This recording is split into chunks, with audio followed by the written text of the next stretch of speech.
David Chen, ang lalaking walang katulad. Kabanata 1801. Hindi nagtagal, narating ni Xi Jinping at ng kanyang anak ang tuktok ng bundok. Bagamat masungit ang daan paakyat sa bundok, isa pang uri ng panoorin ang aktwal na marating ang tuktok ng bundok. Nakita ko ang isang marangel na templo na itinayo sa tuktok ng bundok na sumasakop sa halos buong tuktok ng bundok. Nakatayo sa tuktok ng bundok, halos mahawakan mo ang mga ulap gamit ang iyong mga kamay, at ang sariwang hangin ay nagpapalinaw ng isipan ng mga tao. Tai, ito ba ang Kuchen Temple na sinabi mo? Gulat na tanong ni Xian habang nakatingin sa marangel na templo. Sa kanyang impresyon, ang mga templo ay maliit at napakasira, at ito ay ganap na naiibang sundin ang napakagandang templo sa kanyang harapan. Oo, ito ang Kuchen Temple, ang aking nakatatandang kapatid ang abot dito. Kapag nakita mo ang aking kuya, kailangan mong tawagan si Tito. Tumango si Xi Jinping at sinabi. Nag-uusap ang dalawang tao, at dumating sila sa pasukan ng Kuchen Temple. Sa oras na ito, ang buong Kuchen Temple ay puno ng mga tao, at daan-daang mananampalataya ang nag-aalay ng insenso, at ang usok ay nababalot ng usok. Nang makita ang grupo ng mga mananampalataya sa harapan niya, lahat sila ay mga ordinaryong tao, tila nagulat si Xian. Tai, sa lakas natin, mahirap umakyat sa bundok na ito. Paano nakarating itong mga ordinaryong tao? Hindi makapaniwalang tanong ni Xian. Ito ang kapangyarihan ng pananampalataya. Ang paniniwala ng mga ordinaryong tao sa pagsamba kay Buddha at pagmamakaawa sa Diyos ay hindi maihahambing sa iyo at sa akin. Lahat sila ay ibinigay ang kanilang buhay sa Diyos at kay Buddha, umaasang pagpalain sila. Tumingin si Xi Jinping sa maraming mananampalataya at hindi niya maiwasang makaramdam ng emosyon. Ang tanging bagay na kumokontrol sa iyong buhay ay ang iyong sariling lakas. Ang mga ordinaryong taong ito ay napakawalang muwang, talagang iniisip nila na maaari silang pagpalain ng mga Diyos at mga Buddha. Hindi mapigilan ni Xian na mapamura. Mula sa pananaw ni Xian, ang mga pagpapala ng mga Diyos at Buddha ay hindi kasing lakas ng kanyang sariling lakas. Ngunit sa sandaling matapos magsalita si Xian, bigla siyang nakaramdam ng pagkasakal sa kanyang lalamunan, dilat ang kanyang mga mata, at naging kakilakilabot ang kanyang mukha. Matapang na baliw, nilapastangan ng Buddha sa aking Kuchen Temple, hindi matitiis ng batas ng kalikasan. Isang makapal na boses ang dahan-daang pumasok sa mga tainga ni Xian. Sa pagkakataong ito, si Xian ay natakot at napaluhod ng may kabog. Nang makita ni Xi Jinping ang pagiging kakaiba ng kanyang anak, agad niyang naunawaan, at agad na sinabi sa kanyang panloob na lakas, Senior brother, ako si Xi Jinping mula sa Bailian Pavilion. Pumunta ako dito para makita ang kapatid ko. Ang aso ay ignorante. Mangyaring huwag magdamdam sa aking kapatid. Bumagsak ang boses ni Xi Jinping, agad na nakaramdam ng kalmado si Xian, at naging mas mahina ang kanyang paghinga. Hindi nagtagal, lumabas ang isang matandang monghe sa Kuchen Temple. Mukha siyang nasa 70s o 80s, na may puting kilay sa kanyang mga templo, at ang kanyang damit ay puno ng mga patch. Ang matandang monghe na ito ay si Master Juyuan, ang abot ng Kuchen Temple. Senior brother. Nang makita ni Xi Jinping ang matandang monghe, agad siyang tumalon at napaluha. Nang makita ito, si Xian ay nagmamadali ring humakbang pasulong at sumigaw, Tito. Sumulyap si Master Juyuan kay Xi Jinping at sa kanyang anak, bahagyang kumunot ang noo, at pagkatapos ay sinabi, sumunod ka sa akin sa bulwagan at pag-usapan ito. Sinundan ni Xi Jinping at ng kanyang anak si Juyuan pagkatapos na dumaan sa mga layer ng mga templo, sa wakas ay nakarating kami sa bulwagan sa likod. Labas tayong lahat. Kinawian ni Juyuan ang kanyang kamay at pinalayas ang iba pang mga monghe sa bulwagan, pagkatapos ay tumingin kay Xi Jinping at nagtanong, Junior brother, bilang master ng pavilion ng Bailian Pavilion, bakit napakalungkot mo ngayon? Kailan? Narinig ito ni Xi Jinping, hindi niya napigil ang malungkot, at muling tumulo ang mga luha. Senior brother, gusto mo akong ipaghiganti. Dahil doon, lumuhad si Xi Jinping kay Juyuan. Nang makita ito, lumuhad din si Xian sa lupa. Senior kuya, simula nung umalis ka sa teacher's door, we have developed our own ways. Bagamat matagal na tayong hindi nag-uusap, hinding-hindi ka papansinin ni kuya kung meron ka. Kung meron ka, sabihin mo lang. Tinulungan ni Juyuan si Xi Jinping. Tumayo ka. Senior brother, wala na at nawasak ang Bailian Pavilion ko. Sabi ni Xi Jinping na may malungkot na mukha. Kabanata 1802. Ito, sino ang Samaire sa Bailian Pavilion mo? Bahagyang natigilan si Juyuan, bagaman ang iyong lakas ay hindi mataas, ngunit ang mga magic tool sa iyong kamay ay napakahusay, mayroon ka bang mga magic tool na ito? Hindi mo ba mapoprotektahan ang iyong Bailian Pavilion? Sa buong secular na mundo, bukod sa mga taong nakatago sa mundo at gustong maging immortal, mayroon bang sinumang may kakayahang sirain ang iyong Bailian Pavilion? O baka ito ba ay ginawa ng isang tao sa lihim na kaharian? Umiling si Xi Jinping, wala nito, hindi ito ginawa ng mga tao sa lihim na kaharian, ni ginawa ito ng nakatagong sekta sa mundo, ito ay isang lalaking nagngangalang David. David. Sumimangot si Juyuan, sino siya? Paano siya magkakaroon ng kakayahang sirain ang iyong Bailian Pavilion? Paano ang iyong mga mahiwagang kasangkapan? Wala akong masyadong alam tungkol sa David na ito, ngunit ang alam ko lang ay siya ang pinakamalapit sa mundo ng martial arts. Ang pinakamalakas na tao ay isang dating na bagong pasok, nasa 20s pa lang. Hindi gaanong alam ni Xi Jinping ang karanasan ni David, pagkatapos ng lahat, ang Bailian Pavilion ay hindi madalas nakikitungo sa secular na mundo. Isang bagong dating. Nagulat sandali si Juyuan upang masira ang iyong Bailian Pavilion, dapat itong mas malakas kaysa sa isang martial saint. Paano ang isang bagong dating ay biglang makakarating sa martial saint realm? Ito ay dapat na isang taong mula sa isang nakatagong sekta sa mundo. Tiyak na may ilang mga lihim na hindi mo alam, dahil pagkatapos ng maraming matatandang lalaki ay naigal-inang sa isang mas mataas na kaharian, maaari nilang pabatain ang kanilang kabataan, magmukhang mas bata, at madaling mabuhay hanggang sa daan-daang taong gulang. Natatakot ako na itong si David ay hindi isang nakatatanda sa sekta ng nakatagong mundo, tama ba? Hindi naniniwala si Juyuan na ang isang bagong dating na nasa 20s pa lang ay makakarating sa kaharian ng martial saint. Kung ito ay nasa lihim na kaharian, hindi ito mahirap. Pagkatapos ng lahat, may mga immortal na magsasaka sa lihim na kaharian, at ang kanilang panimulang punto ay napakataas. Ngunit kung ito ay isang martial artist, pagkatapos ay kailangan mong pagsamahin ang pundasyon ng hakbang-hakbang. Itong mga martial artist, desperado silang nagsasanay, para lang matumbok ang pinakamataas na larangan ng martial arts. Iyan ang kaharian ng pagbabago. Kapag nakapasok ka na sa transformation realm, maaari mong gawing simple ang pagiging komplikado at pumasok sa fairy gate. Pagkatapos lamang nilang makapasok sa immortal gate, maaari silang magpatuloy sa paglinang at pumunta sa hindi kilalang mundo. Ngunit ang ilang mga tao ay nakapasok na sa immortal cultivation world mula pa sa simula, at ang kanilang panimulang punto ay mas mataas kaysa sa martial artist. Bilang karagdagan sa akumulasyon ng mga talento at mapagkukunan, higit sa 20 hindi imposibleng maabot ang kaharian ng martial saint sa edad na 2. Ngunit sa secular na mundo, ang mga martial saint sa kanilang 20s ay halos madalang, maliban na lang kung magkakaroon sila ng malaking pagkakataon, o umaasa sila sa nakatagong sekta sa mundo at may hindi mabilang na mga mapagkukunan. Kung ito ay isang bagong dating na walang anuman, walang kapangyarihan o kapangyarihan, at nais na linangin sa martial saint sa kanyang 20s, ito ay isang biro lamang. Tiyo, hindi ko akalain na si David ay tila nagpapabata, at ang ating mahiwagang sandata ay walang silbi sa kanya. Siya kaya ay isang magsasaka. Itinanggi ni Xian ang hula ni Juyuan. Ano ang tingin mo kay David? Ping, imposibleng ma-rejuvenate. Imposible para sa mga immortal na magsasaka na itaas ang kanilang lakas ng walang prinsipyo sa makamundong mundo. Lahat sila ay pinigilan ng mga batas ng langit at lupa. Para sa mundong ito, ang pag-iral ng mga immortal na magsasaka ay lumalabag sa iba't ibang batas. Sa makatuwid, imposible para sa mga magsasaka na ito na umiral sa mundo ng mahabang panahon. Maliban kung isuko nila ang kanilang paglilinang at hayaan ang kanilang paglilinang na tumitigil o kahit na bumalik, hindi nila nanaisin na manatili sa makamundong mundo. Ikaw Bailian Pavilion na madalas nakikitungo sa mga tao sa lihim na kaharian, hindi mo man lang mauunawaan ang sentido komun na ito, tama ba? Tanong ni Juyuan kay Xian, nakatingin sa kanya. Ay, hindi ko talaga maintindihan. Nahihiyang sabi ni Xian. Nagmamadaling tinulungan ni Xi Jinping si Xian mula sa pagkubkob, Senior brother, hindi ko pa ipinaalam sa kanya ang tungkol sa maraming bagay, kung tutuusin, napakabata pa niya. Ngunit kung si David ay hindi isang walang kamatayang magsasaka, bakit siya may napakataas na lakas? Hindi ko narinig na si David ay kabilang sa nakatagong sekta ng mundo. Naguguluhan si Xi Jinping, at ngayon ay hindi siya sigurado kung si David ay isang magsasaka. Kabanata 1803.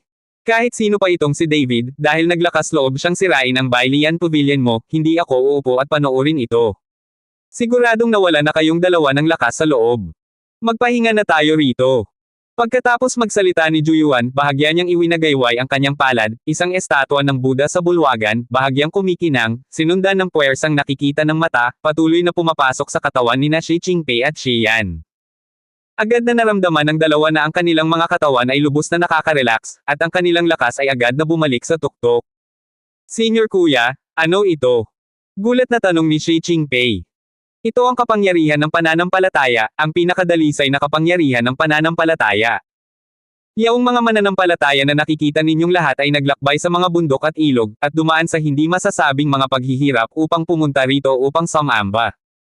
Tanging ang ganitong uri ng pananampalataya ang makapagbibigay ng pinakamadalisay na kapangyarihan ng pananampalataya. Ang kapangyarihan ng pananampalatayang ito ay 100 beses na mas malakas kaysa sa mga mapagkukunang ginagamit mo. Kung gagamitin ko ang kapangyarihan ng aking pananampalataya, madali akong makakalikha ng isang martial saint sa kanyang 20s. Napatingin si Juyuan sa mukha niya. Nang sabihin iyon ni Juyuan, nagulat si Shi Qingpei at ang kanyang anak. Senior Kuya, ano ang antas ng lakas mo ngayon? Tanong ni Shi Qingpei. Ang rurok ng martial saint. Hindi aabutin ng ilang araw. Kapag nakuha ko ang kapangyarihan ng pananampalataya, maaari kong masira ang martial saint. Kapag nasira ko ang martial saint, kahit miyembro ng hidden family si David, makakalusot siya. Paano na? Bagamat flat ang tono ni Juyuan, rinig na rinig niya ang pananabik at paghamak sa kanyang puso. Breakthrough. Breakthrough martial sage. Hindi ba't nangangahulugan iyon ng pagiging isang martial god? Ang martial god na ito ay isang henerasyon ng mga Diyos at maaaring maipasa sa mga panahon. Hindi makapaniwalang tumingin si Shiyan kay Juyuan at sinabing, hahaha, ano ang martial god? Ang mga taong tulad natin na walang malasakit sa mundo at itinalaga ang kanilang sarili sa cultivation, alin ang hindi nagmamadaling maging immortal at maging Buddha. Tumawa si Juyuan, bagamat sinabi niyang wala lang, ngunit ang mga salita ni Shiyan ay nagpasigla pa rin sa kanya. Kasama si senior brother dito, ang ating malaking paghihiganti ay tiyak na may paghihiganti. Masayang sabi ni Shi Qingpei. Huwag kang mag-alala. Hahaha. Umalangaw-ngaw sa kalangitan ang tawa ni Juyuan sa buong Kuchen Temple. Sa lihim na kaharian. Dinala ni David si Sonya at ang iba pa upang maghanap sa mapa, at sa wakas ay natagpuan ang lugar kung saan kumikislap ang pulang tuldok. Isa pala itong talon, at ang lugar kung saan kumurap ang pulang tuldok ay nasa likod ng talon. Ang labasan ba ay nasa likod ng talon na ito? Tanong ni Xiaoro, habang nakatingin sa matayog na talon. Siguro hindi ito export, ngunit iba pa. Sabi ni Sonya. Hindi ito isang exit, ano pa kaya ito? Naguguluhang tanong ni Xiaoro.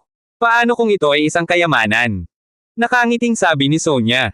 Kayamanan. Nanlaki ang mga mata ni Xiaoro sa pagkagulat, ngunit mabilis siyang umiling at sinabing, paano magkakaroon ng kayamanan? Sinabi mo na, ito ang lihim na kaharian ng Demon Heart Sect, at tiyak na nasuri na nila ito. Kung talagang may kayamanan, paanong hindi nila ito mahahanap? Aalamin ko kapag nag-iimbestiga ako, maghintay muna kayo dito. Pagkatapos magsalita ni David, tumalon siya at dirdiretsong naglakad sa talon. Sa bangin sa likod ng talon, may malaking butas, pero nakaharang ang butas ng talon, kaya hindi ito makikita sa labas. Hinawakan ni David ang wordless heavenly book sa kanyang kamay at dahan-daang naglakad patungo sa pasukan ng kuweba. Naglakad lang si David sa hindi kalayuan sa pasukan ng kuweba, ngunit nakakita siya ng 3 malalaking karakter na inukit sa itaas ng pasukan ng Yungib. Wuya Cave. At may mga bakas ng paghuhukay sa paligid ng kuweba, pati na rin ang mga palatandaan ng mga aktibidad ng tao. Ito ay nagpapatunay na may nakatira sa kuweba, at ang lihim na kaharian na ito ay tiyak na nabuhay. Ngunit bakit walang buhay ngayon, at walang natitira? Dahil ba sinakop ng Demon Heart Sect ang Secret Realm at pinatay ang lahat dito?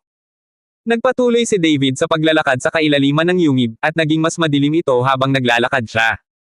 Bahagyang nahawakan ni David ang kanyang palad, at isang mapusyaw na asul na espiritual na apoy ang nasunog, na nagpapaliwanag sa buong kuweba. Kabanata 1804. Nang pumasok si David sa dulo ng Yungib, nakita niya na ang buong kuweba ay napakalaki, parang bulwagan, at maraming eskultura. Puno ng alikabok.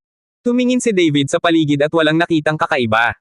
Bukod sa mga eskulturang ito, mayroon ding mga inukit sa nakapalibot na mga pader na bato, ngunit imposibleng makakita ng malinaw. Naglakad pabalik si David sa pagkabigo. Naisip niya noong una na kahit na hindi ito isang exit, ito ay dapat na isang relic o isang bagay. Pagkatapos ng lahat, ito ay minarkahan sa walang salita na libro. Pero ngayong wala na, syempre madidismaya si David.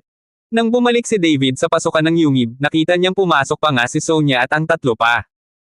Di ba naghintay kayong tatlo sa labas? Bakit kayo pumasok? Paano kung delikado ito? Pinagsabihan silang tatlo ni David nang makita ito. Dahil natatakot kami na malagay ka sa panganib kaya pumasok kami.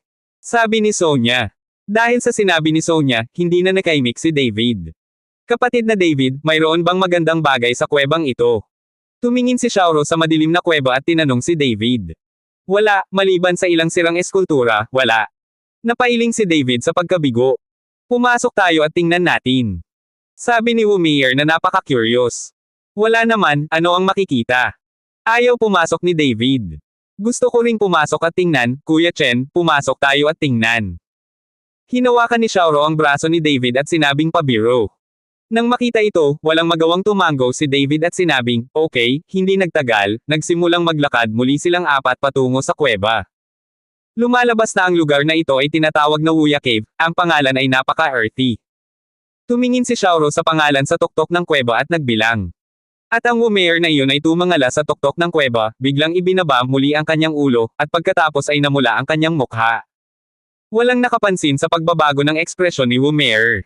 Si David ay nasa unahan, gamit ang espiritong apoy upang ipakita ang daan para sa tatlong tao. At lalong uminit si Sonia na naglalakad sa likuran, at patuloy na tumutulo ang kanyang noo ng pawis.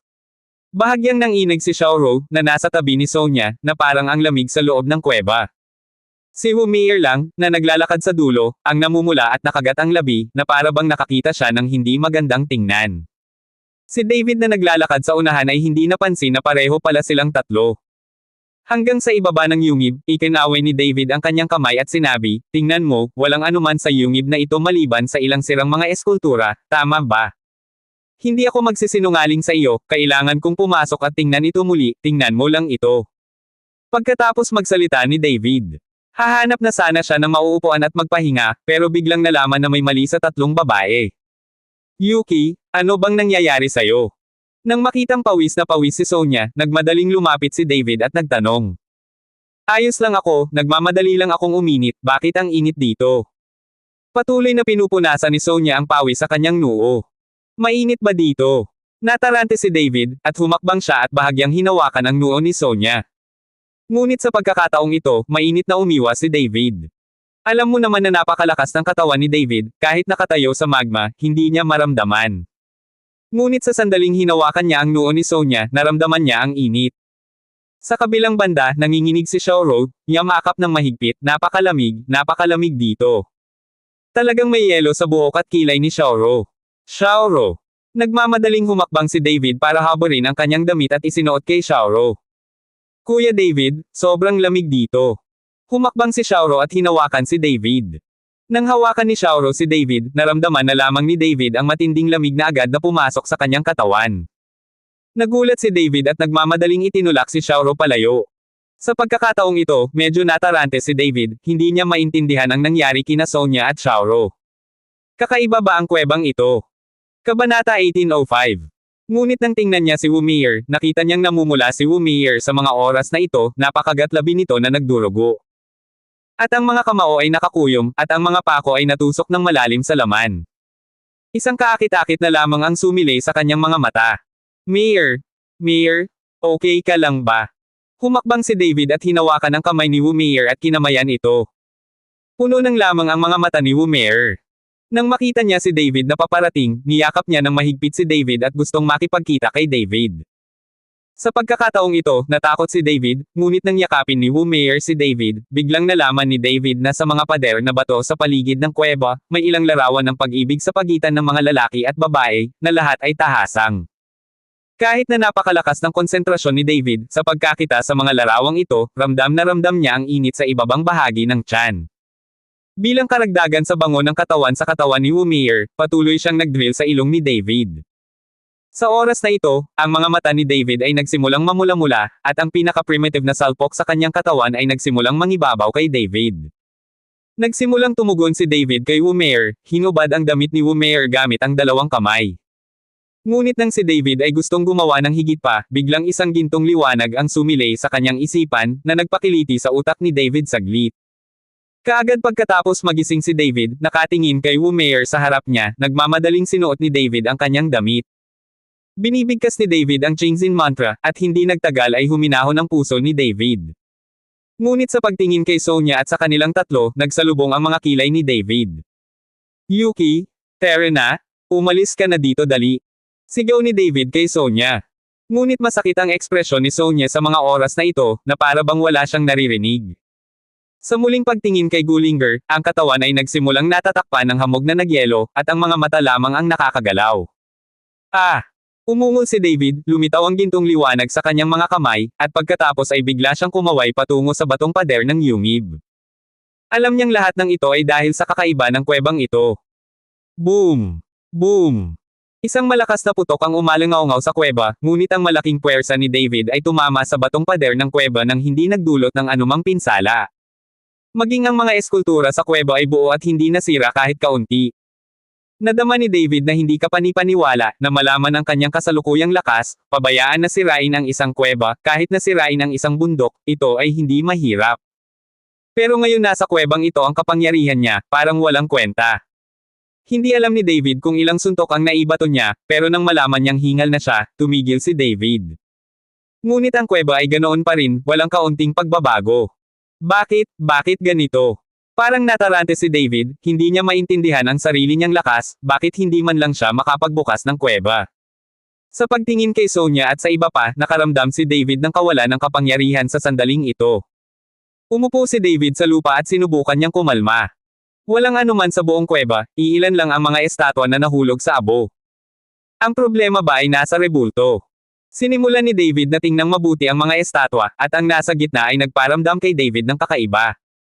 Nakita ko ang kanang kamay ng rebulto na nakaunat, at nakabukas ito, at ang kanyang mga mata ay nakatutok sa kanyang kanang kamay. Umikot si David sa rebulto. Mukhang may hawak ang estatwa na ito. Bulong ni David sa sarili habang nakatingin sa rebulto. Nang si David ay nakatingin sa estatwa ng may ulirat, biglang nagbago ang walang salita na kasulatan sa kanyang katawan. Nakita ko ang walang salita na kasulatan na kumikislap ng liwanag, pagkatapos ay dahan-daang lumilipad, at sa wakas ay dumapo sa kanang kamay ng rebulto. Habang ang walang salita na celestial na aklat ay nahulog sa kamay ng rebulto, ang walang salita na celestial na aklat na orihinal na walang salita, sa oras na ito, maraming salita ang lumitaw sa aklat. Napatingin dito si David na nagtataka, puno ng hindi kapanipaniwala ang kanyang mga mata. Kabanata 1806. Hindi niya maintindihan, paano napunta sa kamay ng rebultong ito ang walang salita na kasulatan, at lumitaw ang mga salita. Maaaring ang aklat na ito ay orihinal na pag-aari dito, ang may-ari ng rebultong ito. Sa pagtingin sa walang salita na kasulatang naglalabas ng liwanag, gusto ni David na makita kung ano ang nakasulat dito. Kaya kinuha ko ang wordless book sa kamay ng rebulto. Ngunit nang ibinaba ang walang salita na kasulatan, nalaman na agad na nawala ang mga salita dito. Nang makita ito, nagmamadaling ibinalik ni David ang walang salita na aklat sa kamay ng rebulto. Sa pagkakataong ito, muling lumitaw ang makapal na mga salita sa walang salita na kasulatan. Si David ay maaari lamang umasa sa estatwa sa pisikal, at pagkatapos ay maingat na basahin ang mga nilalaman ng walang salita na aklat. Ngunit nang si David ay sumando sa rebulto at maingat na sinusuri ang nilalaman ng wordless heavenly book, ang katawan ni David ay talagang nagbuga ng mahinang liwanag, at isang multo na tila wala ang dahan-daang pumasok sa rebulto. Si David mismo ay tila walang napansin, at tinitingnan pa rin ang mga nilalaman ng wordless heavenly book ng mabuti. Nang matapos basahin ni David ang isang pahina at bumaling sa susunod na pahina, nawala na lang ang naunang pahina. Sandaling natigilan si David, at bago pa siya makapag-react, ang walang salita na kasulatan sa harapan niya ay nagsimulang maging malabo, na para bang ito ay mawawala anumang oras.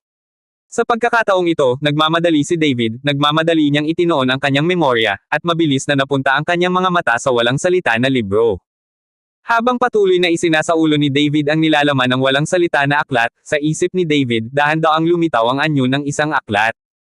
Nang si David ay nakatuon ang lahat ng kanyang atensyon sa wordless book.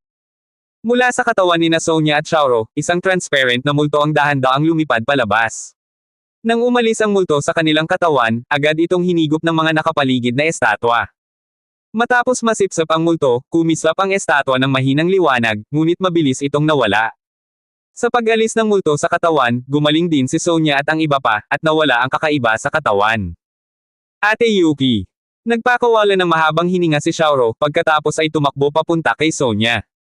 Xiaoro? Okay ka lang? Tanong ni Sonya kay Xiaoro. Ayos lang, umiling si Xiaoro.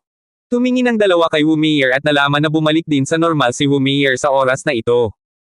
Ate Meier, bakit ang gulo ng damit mo? Nakita ni Xiaoro ang damit ni Wu Meier na magulo, parang may naghubad. Hindi ko alam kung ano ang nangyayari. Sabi ni Wu Meier habang inaayos ang kanyang mga damit. Kakaiba talaga ang kuwebang ito. Noong una akong pumasok sa kuweba, para akong naglalakad sa isang malaking kalan na napapalibutan ng umaatungal na apoy. Bahagyang kumunat ang noo ni Sonya. Ako rin, tulad ng paglalakad sa kuweba ng yelo, may hamog na nagyelo sa lahat ng dako, napakalamig. Sinabi rin ni Xiaoro. Meier, ano ang nakita mo nang pumasok ka sa kuweba ngayon? Sa sandaling ito, tumingin si Sonya kay Wu Meier at nagtanong. Ako. Ibinuko ni Wu Meier ang kanyang bibig, ngunit walang sinabi. Hindi naman niya masasabi na nakakapagpa-blush ang mga nakikita niya, di ba? Nang makita si Wu Meier na namumula at mahirap magsalita, tila may nahulaan si Sonya. Mukhang ang kakaiba ng kuwebang ito ay batay sa espesyal na pangangatawan ng ilan sa atin. Ang Xiaoro ay isang ice crystal, kaya ang nakikita mo kapag pumapasok sa kuweba ay nagyelo at malamig ang pakiramdam. At ako ay isang espiritu ng apoy, kaya pinasok ko ang nakita ng kuweba ay apoy at nakaramdam ako ng init. Maingat itong pinag-aralan ni Sonya. Paano si Sister Meier? Siya ay ipinanganak na may karismatikong katawan, kaya ano ang nakikita niya? Maaaring ang nakikita niya ay... Hindi natapos ni Xiaoro ang kanyang pangungusap, ngunit gulat na tumingin kay Wu Meier. Tumingin din si Sonya kay Wu Meier na may nagtatanong na tingin, gusto niyang malaman kung tama ang hula niya. Naramdaman ni Wu Meier ang mga mata ni na Xiaoro at Sonya, kaya namula lang siya at tumango. Pagkatapos kong makapasok sa kuweba, ang nakita ko ay kung ano ang iniisip mo. Kabanata 1807. Narinig ito ni Xiaoro, bigla niyang sinabi na hindi makapaniwala, Sister Meier, totoo ba iyon? Tapos ang ganda-ganda mo, no wonder gulong-gulo ang damit mo. Halos hindi ako nag-freeze. Mamatay, si Sister Yuki ay halos mamatay sa init, at si Sister Meier ang pinakamahusay para sa iyo, at halos mamatay. Xiaoro, anong pinagsasabi mo? Namula si Wu Meier at pinandilatan si Xiaoro. Hoy, paano si Kuya David? Sa oras na ito, napagtanto ni Xiaoro na hindi niya nakikita si David. Pagkatapos sabihin ito ni Xiaoro, nagmamadali ring lumingon sina Sonya at Wu Meier sa paligid, sinusubukang alamin kung nasaan si David. Sa oras na ito, si David ay malapit sa tabi ng isang estatwa sa gitna, nakatitig sa walang salita na kasulatan ng walang galaw. Parang estatwa din si David kaya ilang sandali lang ay hindi nahanap ni Sonya at ng iba pa si David, normal lang. Pagkaraan ng ilang sandali, ang walang salita na celestial na aklat ay ganap na naglaho, at sa dagat ng kamalayan ni David, mayroong isang aklat na kumikinang sa liwanag. Iiling-iling ang kanyang nahihilo na ulo, nagpakawala ng mahabang hininga si David, at pagkatapos ay bumagsak sa lupa. Ang ganitong uri ng high-intensity memory ay nagpaparamdam kay David na mas pagod kaysa sa pakikipaglaban. David, okay ka lang? Nagmamadaling tanong ni Sonya matapos makita si David. Yuki, Xiaoro, Meier. Ayos ka lang ba? Hindi makapaniwalang tanong ni David nang makita niyang bumalik na sa dati si Sonya at silang tatlo. Well, okay naman kaming lahat, kamusta ka? Nag-aalalang tanong ni Sonya. Ayos lang ako, ayos lang. Tumayo si David at bahagyang ngumiti. Dahil ayos na ang lahat, umalis na tayo kaagad dito, kakaiba ito. Medyo natakot si Xiaoro habang nakaharap sa kuweba. Tumango si David at inilabas si Sonya at ang iba pa sa kuweba. David, tingnan mo ang walang salita na kasulatan na ibinigay sa iyo ni Mr. Shi, at tingnan kung may iba pang mga pahiwatig. Dahil ang kuweba ay hindi isang labasan, at hindi rin ito isang kayamanan, dapat na mayroong labasan sa lihim na kaharian na ito, kaya't hiniling ni Sonya kay David na tingnan ang walang salita na aklat na iyon. Ang wordless. Wala na ang libro, masasabi lang ni David kay Sonya at sa iba pa ang tungkol sa karanasan niya sa kuweba. Nang marinig niya ang mga salitang lumabas sa walang salita na kasulatan at isinulat ni David ang lahat ng ito, nasa sabik si Xiaoro. Brother David, ano ba talaga ang nakasulat sa walang salita na kasulatan? Umiling si David, hindi ko alam. Biglang natigilan si Sonya at ang iba pa. Hindi maipaliwanag na tanong ni Wu Meier. David, hindi mo ba sinabi na kabisado mo ang mga banal na kasulatan ng walang salita? Naaalala mo sila sa iyong isipan, paanong hindi mo malalaman ang nakasulat? Ano? Sa tingin ko ay naalala ko ito, ngunit hindi ko ito maalala, maghintay hanggang sa pag-isipan ko ito. Sinabi ni David, ang kanyang kamalayan ay pumasok sa dagat ng kamalayan, tinitingnan ang walang salita na kasulatan na lumulutang sa dagat ng kamalayan, nais ni David na makita ang nilalaman sa itaas. Ngunit nang ang kanyang kamalayan ay lumapit sa walang salita na kasulatan, bigla siyang naitaboy ng isang malaking puwersa. Hindi ko talaga maalala kung ano ang eksaktong naitala sa itaas. Medyo frustration na sabi ni David. Nang makita niya ito noon, parang naalala niya ito, pero parang wala siyang naalala. Ngayon ay tila nawala ng alaala si David, at hindi na niya matindaan kung ano ang nakasulat sa walang salita na aklat. Anong magagawa natin? Buong buhay na ba tayong mananatili dito? Sabi ni Xiaoro sabay buntong hininga. Walang nagsalita, at hindi alam ni David kung ano ang gagawin ngayon. Gululo. Sa sandaling ito, nagsimulang umungol muli ang tiyan ni Wumeer. Pagkatapos nitong paghagis, muling nagutom si Wumeer. Wait here, hahanap ako ng makakain. Tumayo si David at naghanap ng makakain. Bagamat walang buhay na nilalang dito, maraming halaman, at alam din ni David kung saan may mga ligaw na prutas. Di nagtagal, nakakita si David ng ilang puno na puno ng ligaw na prutas, ang mga bunga ay kasing laki ng kamao, ngunit ang mga ito ay mukhang talagang kaakit-akit. Hindi pa nakita ni David ang ganitong uri ng puno at hindi niya alam kung makakain ng ligaw na prutas na ito. Kaya pumitas si David ng isang ligaw na prutas, pinunasan iyon, at kumagat. Kabanata 1808. Dahil si David ay immune sa lahat ng lason, kaya kahit na ang ligaw na prutas ay lason, siya ay magiging maayos, ngunit kung kakainin ito ni Wumeer, ito ay magiging mahirap. Ngunit pagkatapos lamang kumagat ni David sa ligaw na prutas, isang pangalan ang agad na pumasok sa isip ni David. Green frost fruit. Susunod ay ang pagpapakilala ng Chingswangguo. Nagulat si David sa green frost fruit sa kanyang kamay, at nakaramdam ng hindi maipaliwanag ng ilang sandali. Dahil hindi niya alam ang ganitong uri ng prutas, kung ano ang tawag dito. At tingnan ang pagpapakilala, ito ay isang puno ng prutas na nakaligtas libu-libong taon na ang nakalilipas, at nakaligtas sa pamamagitan ng pagsipsip ng espiritual na enerhiya ng langit at lupa.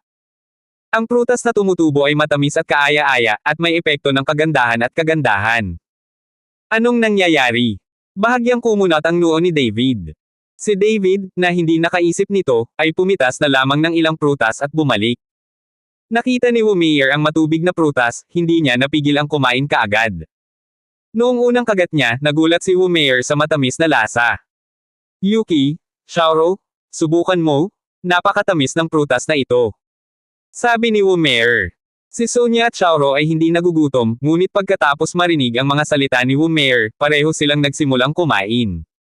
Sa huli, nagulat ang lahat sa matamis na lasa. David, anong klaseng prutas ito? Napakasarap. Hindi maiwasang magtanong ni Sonia. Ito ay tinatawag na green frost fruit. Maaari lamang itong tumubo sa lihim na kaharian, umaasa sa espiritual na enerhiya ng langit at lupa upang lumago, at ang green frost fruit na ito ay may epekto ng kagandahan at kagandahan. Sabi ni David. Sa sandaling narinig ko na ito ay may epekto ng kagandahan at kagandahan, ang ilang mga batang babae ay kumain pa. Kuya David, paano mo nalaman ito? Parang wala ka sa Secret Realm kanina ah. Nagtatakang tanong ni Xiaoro. Napangiti si David at sinabing, hindi ko alam, paano ko malalaman kung ano ang tawag sa prutas na ito. Paano niya malalaman kung may ganoong kasarap na prutas sa hinaharap, maganda pa rin ito, kahit na nakulong siya dito, hindi siya natatakot. Tuwang-tuwang sabi ni Wumeer. Nang makitang masayang kumakain ang tatlong babae, medyo gumaan ang pakiramdam ni David.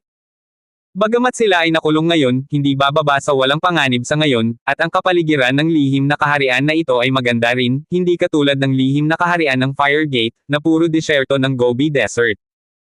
Umupo si David sa damuhan at tahimik na pinagmamasdan si Sonia at ang iba pa na nagkukwentuhan at nagtatawanan habang kumakain at nakikipagkwentuhan. Kung may sariling lihim na kaharian, talagang isang uri ng kasiyahan na hayaan ang mga tao sa paligid mo na manirahan sa lihim na kaharian at mamuhay ng payapa sa mundo. Napaisip si David, saka humiga sa damuhan, gustong magpahinga ng tahimik. Pero sa pagkakahiga pa lang, parang may sinaksak ang kamay ni David, at may dumating na tibo kaya napaupo si David. Nang makita ni David ang isang patak ng dugo na lumalabas sa kanyang palad, hindi niya maiwasang magulat. Upang malaman na ang kanyang katawan ngayon ay mas malakas kaysa sa bakal, ano ang madaling tumusok sa kanyang balat. Nagmamadaling yumuko si David at naghanap ng mabuti, na gustong makita kung ano ang matigas sa damuhan.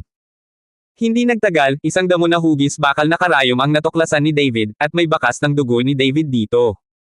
Ang damong ito ay nahalo sa damo at mahirap hanapin. Humakbang si David at hinugot ang parang karayom na damo, at inilagay sa araw. Ang damo pala ay transparent, parang gawa sa salamin. Gold Tern. Nang maingat na nagmamasid si David, biglang lumitaw sa kanyang isipan ang pangalan ng damong ito. At nariyan ang pagpapakilala nitong gintong tinak. Ang ganitong uri ng damo ay napakatigas at ang unang pagpipilian bilang isang nakatagong sandata, ngunit dahil ito ay napakabihirang, hindi maraming tao ang nakakita nito. At nariyan din ang alamat ng gintong tinek na damo, iyon ay, isang hedgehog na engkanto sa langit, nanginginig ang kanyang katawan, may ilang mga tinak na nahulog mula sa kanyang katawan, at pagkatapos mahulog sa mundong mortal, ito ay naging gintong damong tinek. Titig na titig si David sa kung ano ang lumabas sa kanyang isipan, at biglang parang may naintindihan siya. Kabanata 1809. Si David ay nagsimulang kumuha ng isang dakot ng damo, at pagkatapos ay huminga, isang sariwang amoy ang pumasok sa kanyang ilong. Nadurog pusong damo. Hindi nagtagal, lumitaw sa isip ni David ang pangalan ng damong ito, at lumitaw din ang iba't ibang pagpapakilala ng damong ito. Tiningnan ni David ang heartbroken na damo sa kanyang kamay at bigla itong itinapon. Hindi niya inaasahan na ang berde at malabong damong ito ay napakaganda, ngunit ito pala ay isang napakalaso na bagay. Kung ito ay kinakain, ito ay magiging sulit. Kaagad pagkatapos, tuwang-tuwang sinimula ni David na tingnan ang iba't ibang halaman sa lihim na kaharian. Hanggat hinawakan ito ni David, agad nalilito ang impormasyon sa kanyang isipan. Ito ay mahusay, marahil ito ay dahil sa walang salita na kasulatang ito. Sabi ni David, ang kanyang kamalayan ay pumasok sa dagat ng kamalayan at muling tumingin sa walang salita na kasulatan. Sa pagkakataong ito, binuksan niya ng madali ang Wordless Heaven Book, at naitala ng Wordless Heaven Book ang mga halaman na kakasuri niya lang. Talagang tama. Baka sa mukha ni David ang pananabik, at pagkatapos ay naglabas siya ng maraming gamit sa kanyang storage ring. Hanggat hinawakan ni David ang item at nag-inject ng espiritual na kapangyarihan sa item, malalaman niya kaagad ang layunin ng item. Ito ay parang isang full encyclopedia. With this wordless book, ano pa bang hindi ko alam? Namula si David sa pananabik, at biglang tumingin kay Sonia at sa iba pa, isang ideya ang pumasok sa kanyang puso. Dahil ang walang salita na kasulatang ito ay maaaring makilala ang anumang bagay, maaari ba itong makilala ang mga tao? Sa pag-iisip nito, tumakbo si David at niyakap si Sonia. Nagulat si Sonia sa biglang yakap ni David. Dapat mong malaman na si David ay hindi kailanman naging masyadong aktibo, at siya rin ay nasa harap ng ibang tao. David, anong ginagawa mo? Namula si Sonia, sinusubukang itulak si David. Ngunit mahigpit na hinawakan ni David si Sonia, at walang balak na pakawalan. Nang makita ito, bahagyang ngumiti si Shaoro, tumabi sa kanyang ulo at sinabing, Kuya David, sa harap namin ni Sister Mayor, ano ang gusto mong gawin kay Sister Yuki? Bahagyang itinagilid din ni Wu Mayor ang kanyang ulo. Teka, medyo komplikado ang puso. Si David ay nag-inject ng isang espiritual na kapangyarihan sa katawan ni Sonia, ngunit natagpuan na walang impormasyon mula kay Sonia ang lumitaw sa kanyang isip. Dahil ba masyado tayong nakakaalam? Bahagyang kumunat ang noo ni David. Kung tutuusin, alam niya ang nakaraan ni Sonia, kaya hindi niya kailangan ng anumang impormasyon sa kanyang isipan, alam niya rin. Binitawan ni David si Sonia, at saka tumingin kay Wu Mayor. Walang masyadong alam si David tungkol sa nakaraang karanasan ni Wu Mayor. Sa pag-iisip nito, sumugod si David kay Wu Mayor, at pagkatapos ay niyakap siya ng mahigpit. David, ikaw. Anong ginagawa mo? Nagulat si Wu Mayor, namula agad ang mukha niya. Natigilan din sina Sonia at Shaoro, hindi sigurado kung ano ang ginagawa ni David. Naglagay si David ng isang piraso ng espiritual na kapangyarihan sa katawan ni Wu Mayor, ngunit wala pa ring impormasyon tungkol kay Wu Mayor sa isip ni David. Kakaiba, wala ba itong epekto sa tao? Binitawan ni David si Wu Mayor, bahagyang kumunat ang noo, at dahan-daang tumayo at naglakad palayo. Ate Yuki, anong problema ni Kuya David? Nababaliw ka na ba? Tanong ni Shaoro sa mahinang boses nang makita ang kakaibang anyo ni David. Hindi ko rin alam. Kakaiba rin ang ekspresyon ng mukha ni Sonia. Nakita na lang nilang tatlo si David na nakasandal sa malaking puno, Blanca at nalilitong nakatingin sa langit. Walang nangabala kay David, at si David mismo ay tahimik lang na nakatayo doon. Hindi ko alam kung gaano katagal, biglang nagningning ang mga mata ni David. Kaagad pagkatapos, isang nakakatakot na hininga ang lumabas sa katawan, at ang hininga na ito ay nagsimulang kumalat ng mabilis sa lahat ng dako. Naramdaman ni Sonia at ng iba pa ang hininga ni David, nagulat silang lahat, at saka tumingin ng masinsinan kay David. Nakita ko na ang mukha ni David ay nagsimulang maging kakilakilabot, na parang pinipilit ang kanyang buong katawan na ibigay ang kanyang lakas. Kabanata 18:10. Nang makita nila ang kahindek-hindek na anyo ni David, ang tatlong babae ay natakot. Ate Yuki, Kuya David. Anong problema niya? Hindi mangyayari yun, di ba? Takot na takot si Xiaoro kaya nagbago ang boses niya. Kinakabahan ding tumingin si Sonia kay David, ngunit hindi sila makalapit, dahil ang hininga ng katawan ni David sa mga oras na ito ay hindi na sila makagalaw kahit isang pulgada. Matapos ang mahigit 10 minutong ganito, biglang nawala ang hininga ni David, at ang buong tao ay bumagsak sa lupa na parang gumuho. David. Kuya David. Sumugod lahat sina Sonia at Xiaoro. Sa pagkakataong ito, bumagsak si David sa lupa, puno ng pawis ang kanyang noo, ngunit siya ay nakangiti kamakailan. Haha, haha. Napahiga si David sa lupa at tumawa ng malakas, na nagpaloko kay Sonia at sa iba pa. Shen. Kuya David, hindi ka ba tanga? Tanong ni Xiaoro nang makita niya si David na nakahandusay sa lupa at nakangisi. David, okay ka lang? Tanong din ni Sonia. Biglang umupo si David, at pagkatapos ay tuwang-tuwa na sumigaw, alam ko, maaari tayong umalis dito. David, anong alam mo? Tanong ni Wumair na may pagtataka. Tulala rin sina Sonia at Xiaoro, hindi nila alam kung ano ang sasabihin ni David. Huminahon si David, at pagkatapos ay sinundan si Sonia at ang iba pa at sinabi, alam ko kung paano nabuksan ang labasan ng lihim na kaharian na ito. Ngayon lang pala ay ginamit ni David ang lahat ng kanyang lakas para makita ang lihim na kaharian na ito. Gusto ni David na subukan ito, maaari bang malaman ng walang salita na kasulatang ito ang impormasyon tungkol sa lihim na kaharian na ito. Pero who knows, alamin talaga ni David. Ayon sa pagpapakilala sa Wordless Heavenly Book, ang lihim na kaharian na ito ay isang lihim na kaharian ng Taoist sect, ngunit ang isang sekta ay maaaring magkaroon ng napakalaking lihim na kaharian, at makikita mo ang lakas ng sektang Taoist na ito. Kaya lang, daan-daang taon na ang nakalilipas, ang lahat ng mga tao ng Taoist sect ay biglang nawala, at ang lihim na kaharian na ito ay pagmamay-ari ng Demon Heart sect. Ang lihim na kaharian na ito, ang Demon Heart sect ay hindi talaga gumamit nito, at kakaunti ang mga tauhan ng Demon Heart sect na nakapasok sa lihim na kaharian na ito. At ang walang salita na aklat na ito ay ang kayamanan ng Taoist sect, at hindi alam ni David kung paano ito napunta sa mga kamay ni Mr. Shi. Ngayong alam ko na ang pinagmulan ng lihim na kaharian na ito, nalaman din ni David ang paraan para buksan ang labasan ng lihim na kaharian na ito. Kuya David, alam mo talaga ang pinagmulan ng lihim na kaharian na ito. Ano ang nangyari sa Wuya Cave? Alam mo ba? Curious na tanong ni Xiaoro kay David. Tapos pagkapasok nilang tatlo, iba na ang katawan nila na sobrang curious. Ito, sumisid ang kamalayan ni David sa dagat ng kamalayan at binasa ito sa walang salita na libro. Ang nakakapagtaka ay sa pagpapakilala sa lihim na kaharian, wala man lang binanggit tungkol sa Wuyadong na bagay. Pambihira. Pwede ba itong si Wuya? Ang kuweba ay binuo ng Demon Heart sect. Walang pagpapakilala kay Wuyadong, David, huwag mo nang isipin iyon, dahil alam mo na kung paano lumabas, umalis na tayo.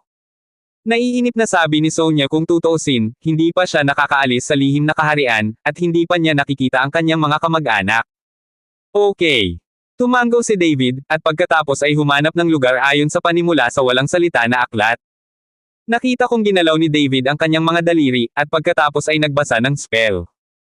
Isang sinag ng liwanag ang agad na kumislap sa kawalan, at pagkatapos ay dahan-daang lumitaw ang isang pinto ng liwanag.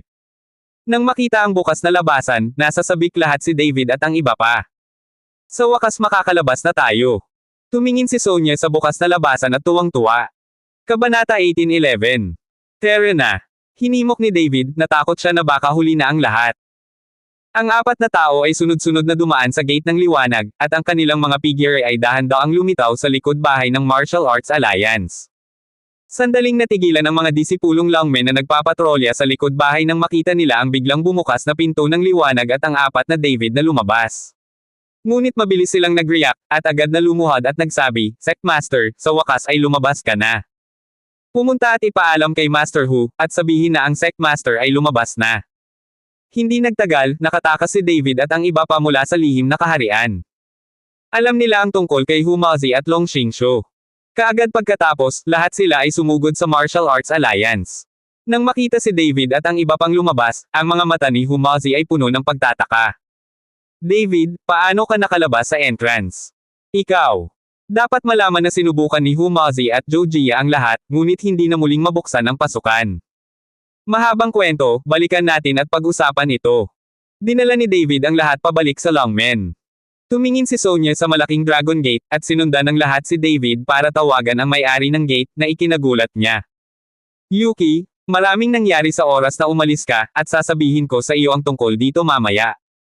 Nakita ni David ang pagkalito ni Sonya kaya bahagya itong napangiti. Yuki. Sa oras na ito, dumating si Gullinger. Nang makita ang piraso ng Sonya, sumugod si Gullinger at niyakap si Sonya ng mahigpit. Magtagal. Halo-halo din ang naramdaman ni Sonya nang makita niya si Gullinger. Dumating din si Jiroxo kasama ang maraming babae. Nang makita sina Xiaoro at Wumer, nagtanong si Jiroxo, Xiaoro, saan kayo nagpunta? Palagi ka naming hinahanap. Sister Roxo, dinala kami. Pagkatapos ay sinundan ni Xiaoro si Jiroxo at ipinaliwanag ang bagay ng detalyado. Nang marinig na sina Xiaoro at Wumer ay parehong inaresto at ikinulong sa isang lihim na kaharian, maraming babae ang nagulat lahat. At pagkatapos makipag-chat ni Sonya kay Gullinger, napunta ang kanyang mga mata sa maraming babae. Bilang isang babae, ang sixth sense ni Sonya ay nagsasabi sa kanya na ang mga babaeng ito ay kamag-anak ni David. Hello, ang pangalan ko ay Jiroxo. Si Jiroxo ay bukas palad na nagpakilala kay Sonya. Matapos makita ang maganda at magandang hitsura ni Jiroxo, si Sonya mismo ay medyo nawala bilang isang babae. Dahil si Jiroxo ay parang isang magandang babae mula sa isang sinaunang painting. Hello, my name is Sonya, natauhan si Sonya at nakipagkamay kay Jiroxo. Sa sandaling ito, si David, kung gaano kaiya at kahihiyan, hindi niya alam kung paano ipapaliwanag kay Sonya. Matagal na akong nakakulong sa loob, dapat ba akong magutom? Nagtanong ako sa isang tao na maghanda ng isang handaan.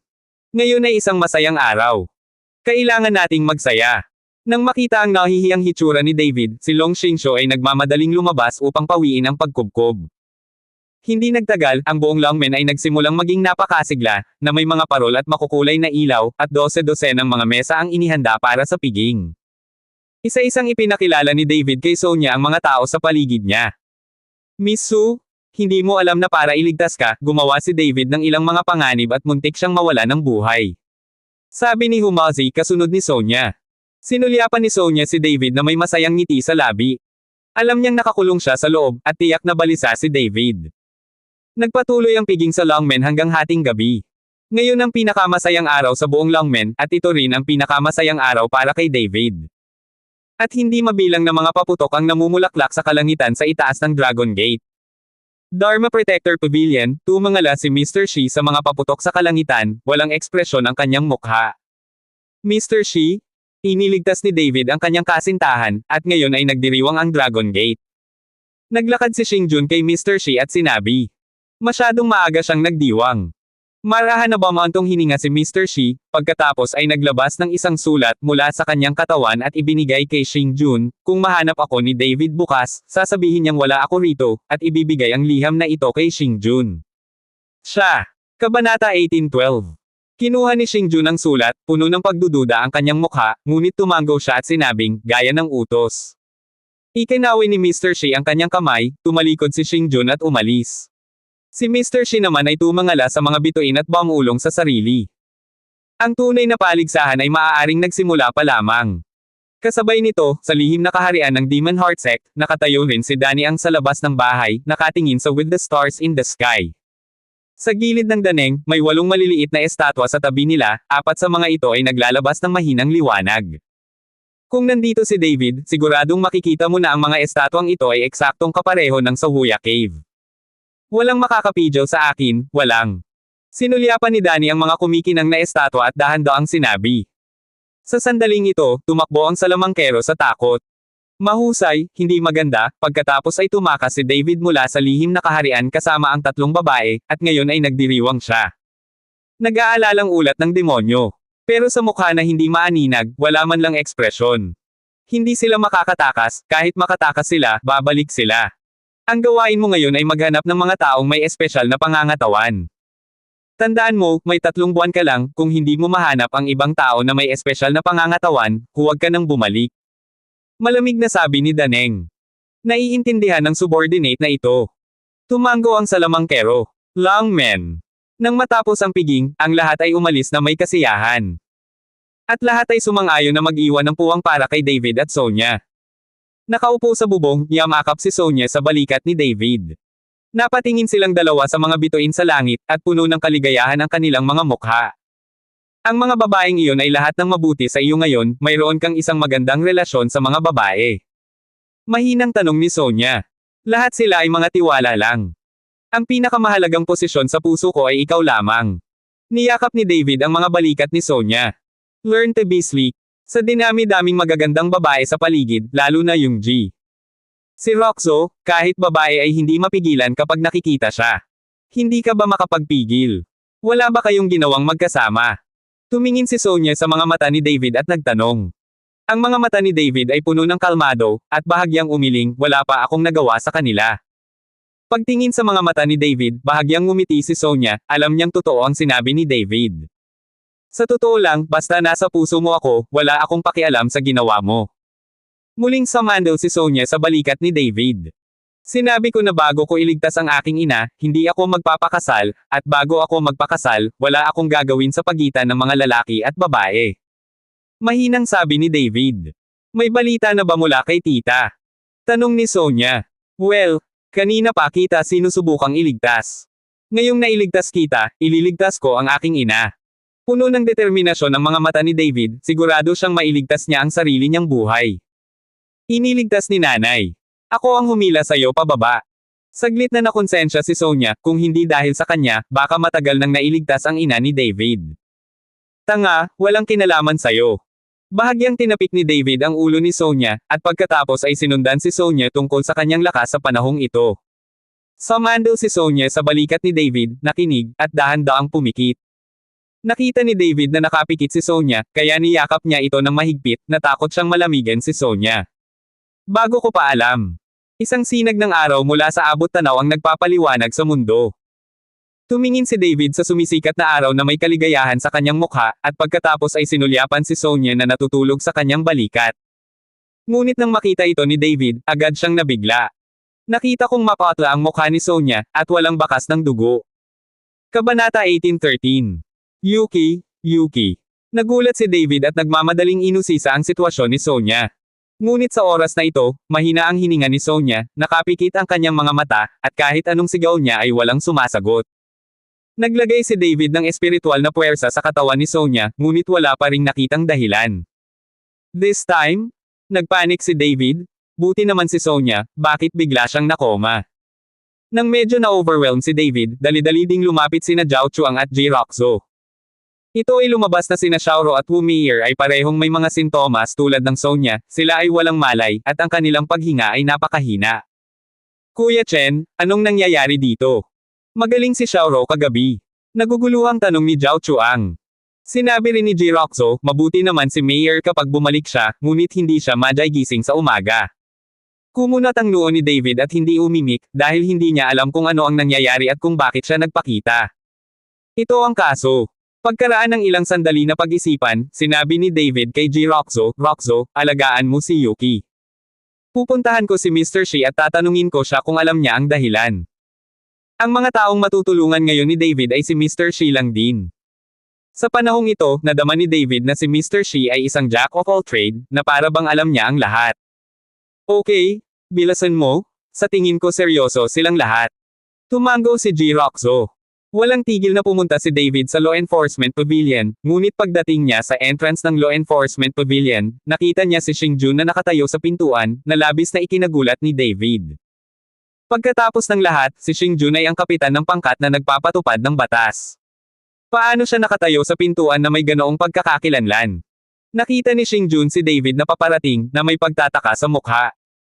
Hindi niya inaasahan na tama pala ang hula ni Mr. Shi, at talagang dumating si David. Kapitan Xing, ako.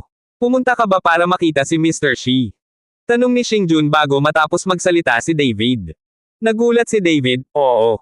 Wala si Mr. Shi, pero hiniling niya sa akin na bigyan ka ng sulat. Sabi ni Xingjun, kinuha ang sulat at ibinigay kay David. Hinawakan ni David ang sulat na may blankong tingin sa mukha. Hindi niya maintindihan kung paano nalaman ni Mr. Shi na darating siya. Gayunpaman, binuksan pa rin niya ang sulat. Nang mabasa niya ang aking liham, ang mukha ni David ay naging sobrang pangit. Captain Xing, si Mr. Shi ay nandoon, pwede mo ba akong makita? Nagmakaawa si David kay Xingjun.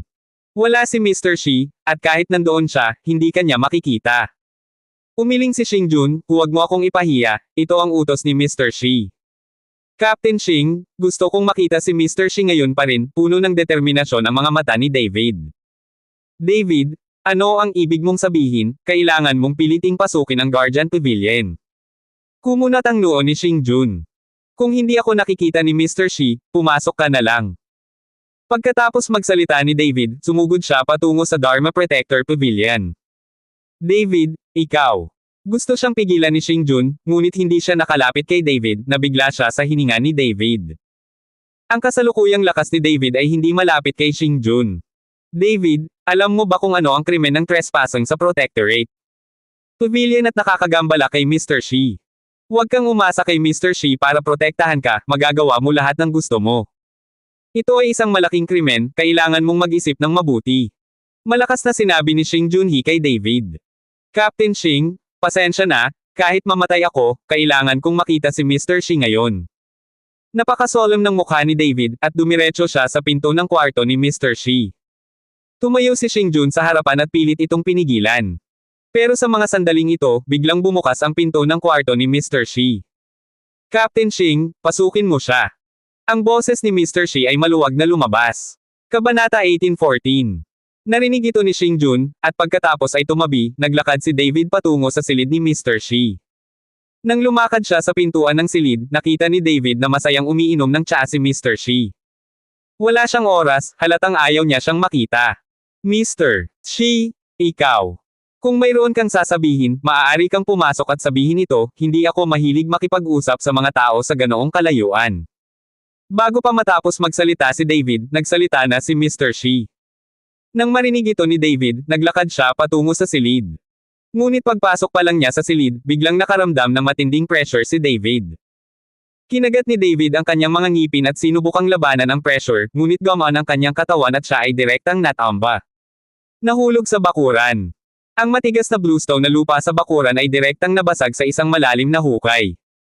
Dahan-dahang bumangon si David, at saka muling naglakad papunta sa kwarto ni Mr. Shi. Pagtingin sa pinto na di kalayuan, napabuntong hininga si David. Pagkatapos gumawa ng buong paghahanda, siya ay bumagsak sa isang hakbang. Pero pagpasok ko pa lang ay parang tinamaan ng umaandar na tren ang katawan ko, at lumipad na naman ang katawan ko palabas. Sa pagkakataong ito, nahulog din si David sa kanyang orihinal na posisyon, at ang hukay sa lupa ay mas malalim pa.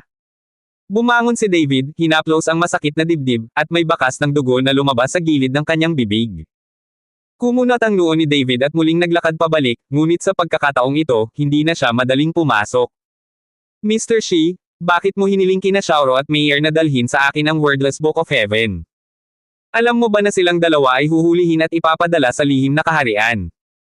Ngayon silang lahat ay nanghihina at nanghihina, ano ito? Ano ang nangyayari? Tanong ni David kay Mr. Shi. Kung wala kang kakayahang pumasok sa silid, hindi mo ako karapat-dapat na tanungin, gawin mo lang ang sinabi ko sa sulat. Si Mr. Shi ay umiinom pa rin ng kanyang tsaa nang walang pakialam, nang hindi man lang tumitingin kay David. Napakunot ang noo ni David, muling tumaas ang hininga sa kanyang katawan, sa pagkakataong ito ay isinaaktibo ni David ang ginintoang katawan, ang mga gintong kaliskis ay natakpan ang buong katawan, at ang kapangyarihan ng dragon ay pinairal din sa sukdulan, sa likod niya, isang gintong dragon ang dahan-daang lumitaw. Kaya lang sa pagkakataong ito ay halatang lumabo ang gintong dragon na nag-transform sa likod ni David, at ang kamahalan ay naglaho rin ng husto. Ngunit hindi ito alam ni David sa kanyang sarili, ngunit nagngangalit ang kanyang mga ngipin at muling pumasok. Humakbang lang si David. Isang napakalaking pressure ang tumama, ang katawan ni David ay umindayog ng 2 beses, at pagkatapos ay napaluhod siya kasabay ng isang kalabog. Ang lupa ay agad na nabasag ng mga bitek. Nagnganga si David ng kanyang mga ngipin, ipinatong ang kanyang mga kamay sa lupa, at nagsimulang gumapang patungo sa silid. Pero gumalaw lang, natamba na naman ang katawan. Sa pagkakataong ito, si David ay nasa himpapawid at lumuwa ng isang bibig ng dugo. Pagkalapag pa lang, walang pag-aalinlangan na tumayo si David. Pagkatapos ay muli siyang nagngingit at sumugod sa kwarto ni Mr. Shi.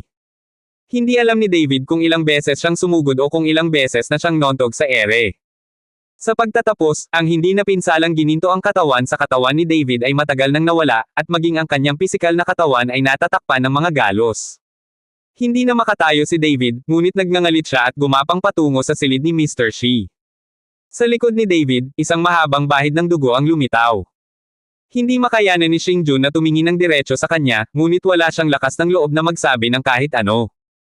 Pagtingin kay David na gumagapang patungo sa kwarto, biglang napabuntong hininga si Mr. Shi, nawala agad ang pressure sa kwarto, at diretsyong pumasok si David. Napabuntong hininga si David na pumasok sa kwarto, saka tumayo ng husto at pasuray-suray na tumingin kay Mr. Shi. Sa oras na ito, ibinaba ni Mr. Shi ang tasa ng tsaa sa kanyang kamay, tumingin kay David na may pagtataka sa mukha, at nagtanong, alam mo, sa pagkakataong ito, kung binaril ka at lumipad palabas, malamang na mamatay ka. Kabanata 18:15. Alam ko. Tumango si David. Karapat-dapat bang mamatay para sa ilang babae? Tanong ni Mr. Shi. It's worth. Tumango pa rin si David. Pero who knows? Biglang nagalit si Mr. Shi, hinampas bigla ang mesa at sinabing, sulit, nabubuhay lang ba ang buhay mo para sa ilang babae? Sinasabi ko sa iyo, ang mga babae ay maaari lamang maging iyong panig. Ang mga walang kamatayang magsasaka ay binibigyang pansin ang pagtatapon ng kanilang mga damdamin at pagnanasa, upang maging tunay na isang walang kamatayan. Tingnan mo ang iyong kasalukuyang hitsura, naghahanap ng buhay para sa ilang mga kababaihan. Si David Ping ay nakakagulat na kalmado ng kaharap ang galit na si Mr. Shi. Kung ang pagiging isang immortal ay kailangang isantabi, kung gayon mas gugustuhin kong hindi maging isang immortal. Ayokong maging isang immortal, napipilitin lang akong maging walang magawa. Handa akong mamatay para iligtas sila, at alam kong handa din silang mamatay para iligtas ako. Sinabi ni David ang bawat salita. Sa pakikinig sa mga salita ni David, unti-unting nawala ang galit ni Mr. Shi. Hoy! Mula noong sinaunang panahon, pag-ibig at puot. Alam kong dumating ka para sa tatlong babaeng iyon. Kung gusto mo silang iligtas, ibalik mo sila sa Secret Realm. Sa lihim na kaharian lamang na iyon, sila kung pipilitin mong hindi sila pabalikan, hindi sila makakatagal ng isang araw. Umupo muli si Mr. Shi at sinabi sa patag na tono. Bakit ganito? Ano ang walang salita na kasulatan? Ano ang Wuya Cave? At anong mga sikreto ang taglay ng Secret Realm ng Askeng Sect? Bakit sila naging ganito? Bakit? Medyo natuwa si David at malakas na tinanong si Mr. Shi. May mga bagay na dapat mong malaman, tiyak na malalaman mo, ngunit hindi mo dapat malaman, kaya't huwag magtanong. Ang dami mong alam, hindi ito mabuti para sa iyo. Sabi ni Mr. Shi. Napatitig si David kay Mr. Shi, gusto niyang makita kung ano ang iniisip ni Mr. Shi, ngunit sa kasamaang palad ay hindi niya magawa. Dahil alam mo ang lahat, bakit mo gustong ibigay sa akin ni na Xiaoro at Meyer ang walang salita na librong iyon? Alam mo magiging ganito sila kapag pumasok sila sa Secret Realm, di ba? Bakit hinayaan nilang gawin ito? Tanong ulit ni David. Kung hindi nila gagawin, maaari ka bang tumayo dito at kausapin ako ngayon? At lahat sila ay handang mamatay para sa iyo. Kailangan mong matutong tingnan ang lahat, buhay, katandaan, karamdaman at kamatayan, ang reincarnation ng langit, ito ang kapalaran, hindi mo mababago ang iyong kapalaran. Ang mga babae sa paligid mo ay mamamatay para sa iyo. Ito ang kanilang kapalaran at ang iyong kapalaran. Ang pagdurusa na mararanasan mo sa hinaharap ay magiging 10,000 mas mahirap kaysa ngayon. Mga panahon. Ang boses ni Mr. Shi ay parang isang mabigat na martilyo, na tumatama sa puso ni David. Natulala si David on the spot, at matagal siyang hindi nag-react. Hindi ako naniniwala sa tadhana, at hindi ako naniniwala sa tadhana, bakit ako dadaan sa hirap? Bakit ako? Gusto ko lang makasama ang babaeng gusto ko, at gusto ko lang makita ang mga magulang ko at hayaan silang magsaya sa pamilya. Gusto ko lang maging ordinaryong tao, gusto ko lang maging ordinaryong tao. Bahagyang nanginig si David, umuungal ng malakas. Tulad ng sinabi ko, ito ang iyong kapalaran, at hindi mo ito mababago. Siguro sa sandaling ikaw ay maging master, maaari mong baguhin ang iyong kapalaran. Dahil hindi mo na mababago ang iyong kapalaran ngayon, pagkatapos ay sumama ka, kung hindi ikaw ay lalo pang magdusa. Pumunta. Marahang iwinagayway ni Mr. Shi ang kanyang kamay. Isang puwersa ang agad na nagpatomba kay David, at pagkatapos ay isinara ng mahigpit ang pinto. Kabanata 18:16. David. Pagtingin kay David na puno ng mga galos, humakbang si Xingjun at tinulungan siyang tumayo. Sa oras na ito, blanko ang mga mata ni David, at ang buong pagkatao niya ay parang dimensya. Dahan-dahang tumangala si David sa malawak na langit. Isang mahigpit na tingin ang sumilay sa kanyang mga mata. Hindi ako naniniwala sa tadhana, nasa akin ang kapalaran ko. Biglang umungol si David. Ang boses ay naglalaman ng lumiligid na espiritual na kapangyarihan, at kumalat ito sa buong Kyoto. Kinaladkad ni David ang kanyang nasugatang katawan pabalik sa Longmen. Sa oras na ito, ang lahat ay nagtipon sa Dragon Gate upang talakayin ang mga countermeasure ng sama-sama. Nang makita ang mga galos ni David, nagulat ang lahat. Upang malaman ang kasalukuyang lakas ni David, ang mga ordinaryong tao ay walang kakayahan na hayaan siyang magdusa ng gayong malubhang pinsala. David, ano bang nangyayari sa'yo? Nang makita ito, nagmamadaling nagtanong si Humazi. Umiling si David, hindi nagsalita, ngunit tumingin kay Long Xingshu at sinabing, Xingshu, magpadala ka ng isang tao upang buhatin ang iyong hipag at ang iba pa, at sumama ka sa akin. Kuya David, saan tayo pupunta? Tanong ni Long Xingshu. Pumunta sa Martial Arts Alliance. Mahinang sabi ni David. Sa pagtingin kay David ng ganoon, alam ni Humazi na si David ay tiyak na dumanas ng isang matinding suntok, at ang suntok ay hindi pisikal, ngunit puso, kung hindi, si David ay hindi magiging kung ano siya ngayon. Kahit na malubha ang sugat sa katawan ni David, hanggat humihinga pa siya, hindi magkakaroon ng ganitong dekadenteng kalakaran si David. Sinundan ng lahat si David sa likod bahay ng Martial Arts Alliance. Sa pagbigkas ni David ng spell, dahan-dahang bumukas ang pasukan sa lihim na kaharian. Dinala ni David si Sonya at ang iba pa pabalik sa lihim na kaharian. Noong una, gusto ni Humazi at ng iba pa na sumama kay David, ngunit pinigilan sila ni David.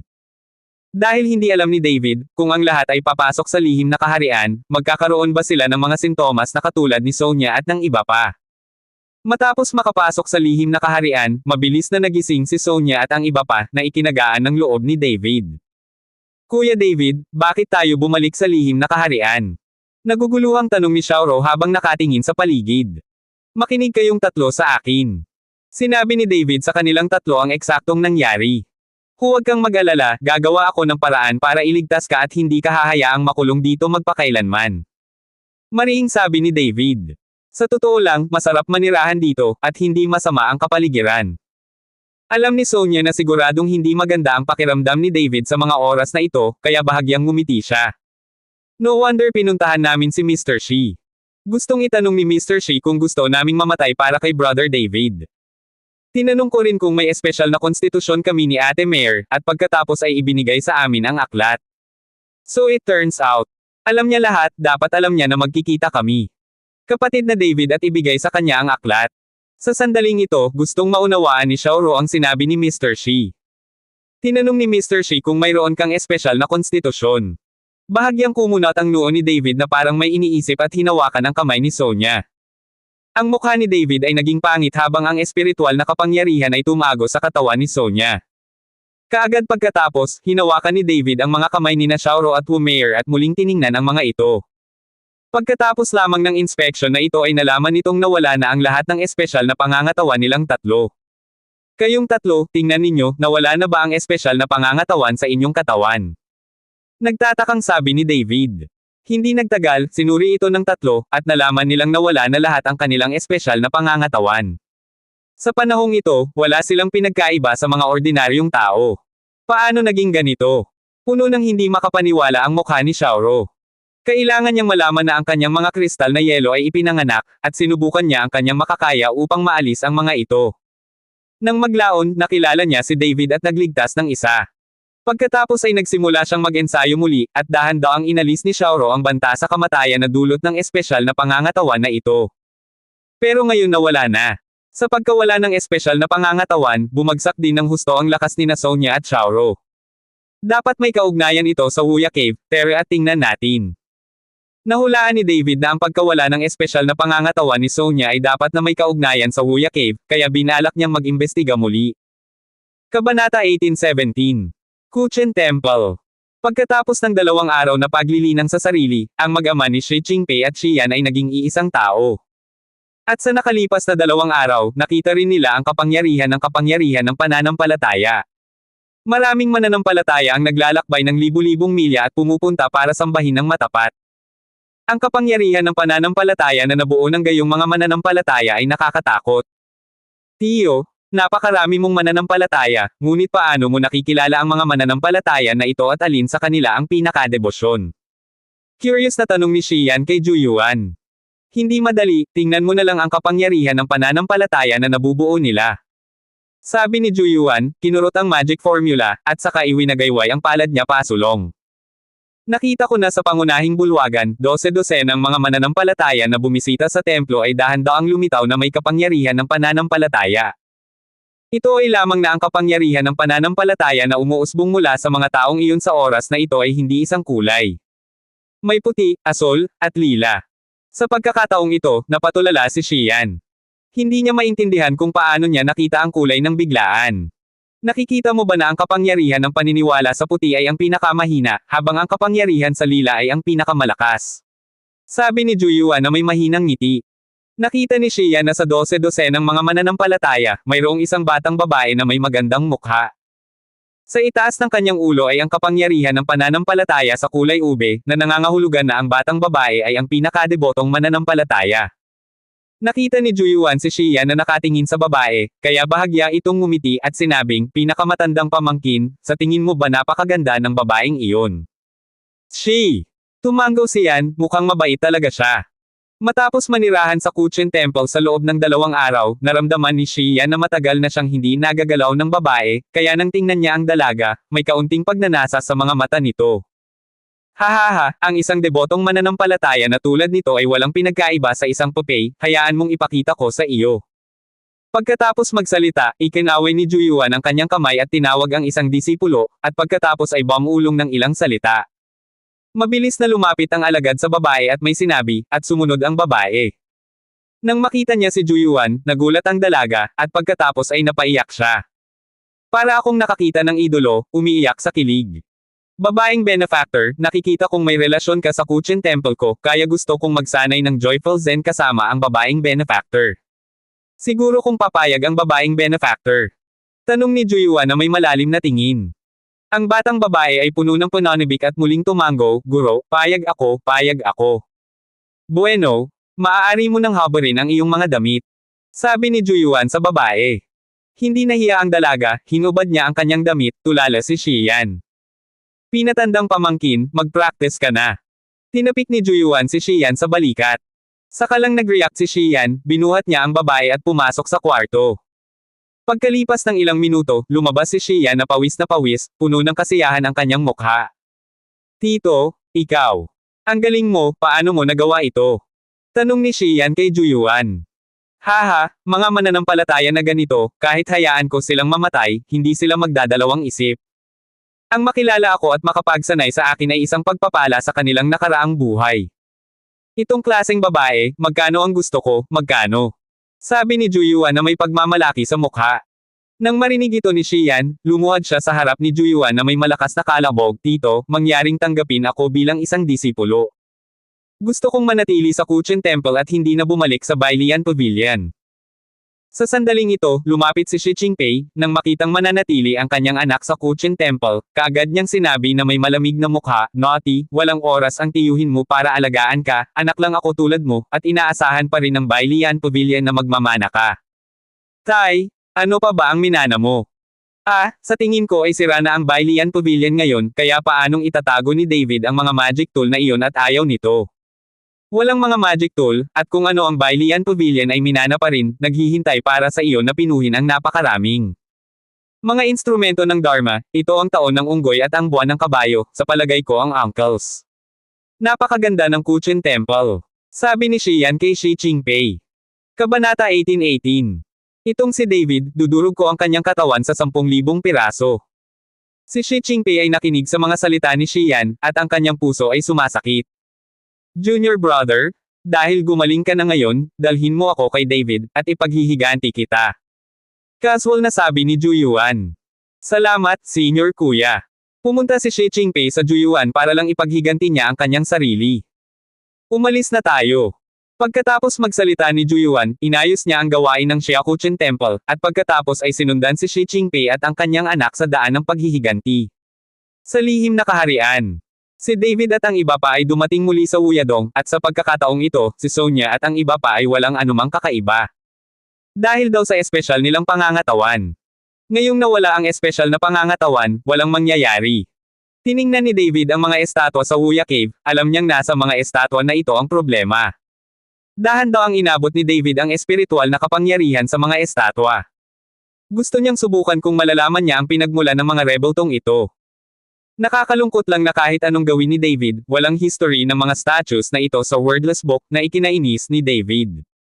Kung ang pinagmulan ng Wuya Cave na ito at ang mga estatwang ito ay hindi malalaman, hindi magagawang pagalingin ni David si Sonya at ang iba pa at iligtas ang lihim na kaharian. Sa wakas, tumingin si David sa rebulto na nakaunat ang kanang kamay, at sunod-sunod na tinakpan ang mga Diyos patungo sa rebulto. Maging ang walang salita na kasulatan ay nagpapakita ng mga salita sa estatwa na ito, na nagpapatunay na ang estatwa na ito ay iba sa ibang mga estatwa. Dahil ang wordless heavenly book ay walang pinanggalingan ng mga estatwa na ito, gusto ni David na gamitin ang kanyang divine sense para malaman kung ano ang nasa loob ng mga statue na ito. Paanong makakayanan nito ang pagkawasak ng nakapangangilabot na kapangyarihan ni David, ngunit nakatayo pa rin ang tuwid ng hindi napinsala ni Katie Ting. Pagpasok ng malay ni David sa rebulto, bigla siyang natigilan, parang hindi makakilos ang buong tao. Kuya David. David. Nakita ni Sonya at ng iba pa ang pagiging kakaiba ni David at nagmamadaling sumigaw. Pero parang hindi narinig ni David. Palaki ng palaki ang mga estudyante ni David, at ang kanyang ekspresyon ay lalong nakakatakot. Natakot itong si Sonya at silang tatlo. Pero kahit anong sigaw nila, hindi kumikibo si David. Pagkaraan ng kalahating oras, biglang bumagsak si David Ping sa lupa, ang kanyang mga mata ay nakatitig ng diretso sa tuktok ng kuweba, at ang kanyang hininga ay hum-ina. Ate Yuki, ito. Anong nangyayari? Anong nangyari kay Kuya David? Nang makita ito, labis na natakot si Xiaoro na halos hindi na siya umiyak. Hindi ko rin alam.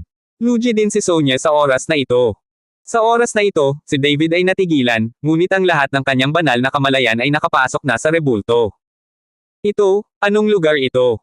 Nadama ni David na siya ay nasa isang malawak na lupain, na napapaligiran ng mga ibon at hayop, na may saganang espiritual na enerhiya, higit pa kaysa sa lihim na kaharian.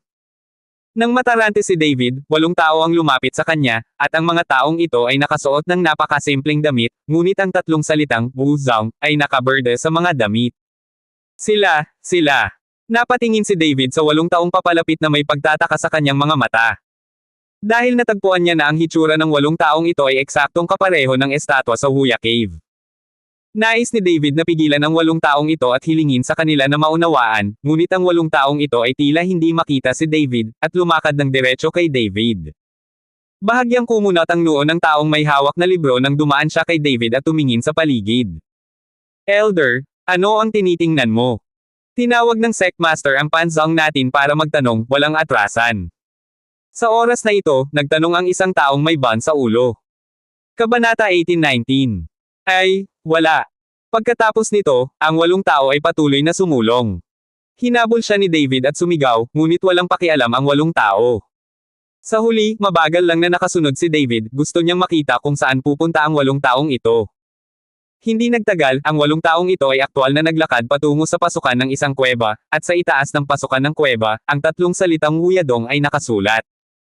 Ito si Wuyadong. Bakit iba talaga ang paligid? Napatingin si David kay Wuyadong sa harapan niya, puno ng pagdududa ang mukha. Nang magtaka si David, 8 tao na ang pumasok sa Wuya Cave. Gustong sundan ni David, ngunit nang makarating siya sa pasukan ng kuweba, pinigilan siya ng isang malaking puwersa. Kahit anong pilit ni David, hindi siya makahakbang sa kuweba. Walang magawa si David. Nakatayo lang siya sa bakana ng kuweba at nakikinig ng mabuti sa mga boses sa kuweba, umaasang makakuha ng ilang kapaki-pakinabang na impormasyon tungkol sa Wuya Cave. Ngunit pagkatapos ng mahabang panahon na pakikinig, si David ay walang narinig, ngunit nang si David ay pupunta na upang tumingin sa ibang lugar, biglang may ilang mga hiyawan sa kuweba. Sinabayan ng mga hiyawan, ang mga pagsabog ng ginintoang liwanag ay sumabog sa Wuya Cave, at si David, na napakaginto, ay hindi man lang maimulat ang kanyang mga mata. Naglalakad laban sa langit, ano pa ang magagawa mo? Hahaha. Ang tunog ng tawanan ay nanggaling sa kuweba na sinundan ng isang figure. Ngunit nang sinubukan ni David ang kanyang makakaya upang makita kung sino ang figurang ito, ang kanyang mga mata ay biglang naging itim. Nang imulat ni David ang kanyang mga mata, natagpuan niya ang kanyang sarili na nakahiga sa Wuya Cave, kasama si Sonia at ang iba pa na sabik na nanunood. Nang makitang gising na si David, tuwang-tuwa silang tatlo. Kuya David, gising ka na, muntik mo na kaming matakot. David, anong nangyari sa'yo? Nag-aalalang tanong ng tatlo kay David. Ngunit hindi sumagot si David, ngunit biglang tumayo, at pagkatapos ay maingat na sinuri ang estatwa sa harap niya. What the hell is going on? Hindi ba mga estatwa ang mga ito, kundi mga taong natakot sa mahika? Sino ang taong lumabas sa Wuya Cave? Puno ng pagdududa ang mga mata ni David. Nakatingin lang si Sonia at ang iba, walang nakakaintindi sa nangyari kay David. Hinaplos ni David ang rebulto, at ang kanyang kamalayan ay pumasok muli sa rebultong bato, ngunit sa pagkakataong ito ay walang lumitaw. Ano ang nangyayari? Ano ang nangyayari sa huli? Hinaplos ni David ang rebulto, na wala sa kalituhan. Kyoto Dragon Gate. Regular na inaayos ni Long Xingshu ang mga miyembro ng gate upang magpatrolya at magsanay ng mga ehersisyo araw-araw. Sa labas ng Dragon Gate, dahan-daang lumitaw ang tatlong figure. Ang tatlong taong ito ay sina Zhu Yuan at Shi Qingpei, Xian at ang kanyang anak. Tulad ng inaasahan sa nakababatang henerasyon sa mundo ng martial arts, lumikha siya ng napakalaking sekta sa ganoong edad. Pagtingin sa Dragon Gate sa harapan niya, hindi napigilan ni Zhu Yuan na mapabuntong hininga. Ang dahilan kung bakit ang David na ito ay dumating sa araw na ito ay dahil sa kalungkutan ng mundo ng martial arts. At ang mga taong ito sa mundo ng martial arts ng Kyoto ay walang tunay na kakayahan na gumawa ng pangalan para sa kanilang sarili. Kung ang lahat ng mga nakatagong pamilya ay lalabas, ano ito David? Malamig na bumantong hininga si Shi Qingpei. Pagkatapos ay sinabi iyon, ngunit naabot ni David ang kaharian ng martial saint sa murang edad, at itinuturing na isang dragon at isang phoenix. Sabi ni Yuan, nakatingin sa plaque sa Dragon Gate, marahang iwinagayway ang kanyang kamay. Isang nakakatakot na aura ang kumaway mula sa kamay ni Zhu Yuan, na agad na pumutok sa malaking plaka. Maging ang buong gate, sa sandaling ito, ay gumuho sa isang paghampas ng Zhu Yuan. Senior kuya, huwag kang masyadong maingay, tutal, Kyoto ito, at si Mr. Shi ang may hawak, nakikita iyon. Gumalaw si Zhu Yuan, binasag ni Shi Qingpei ang gate ng Dragon Gate at nagmamadaling hinikayat siya. Nandito sila para maghiganti kay David, basta mahuli nila si David at pahirapan hanggang mamatay. Kabanata 1820.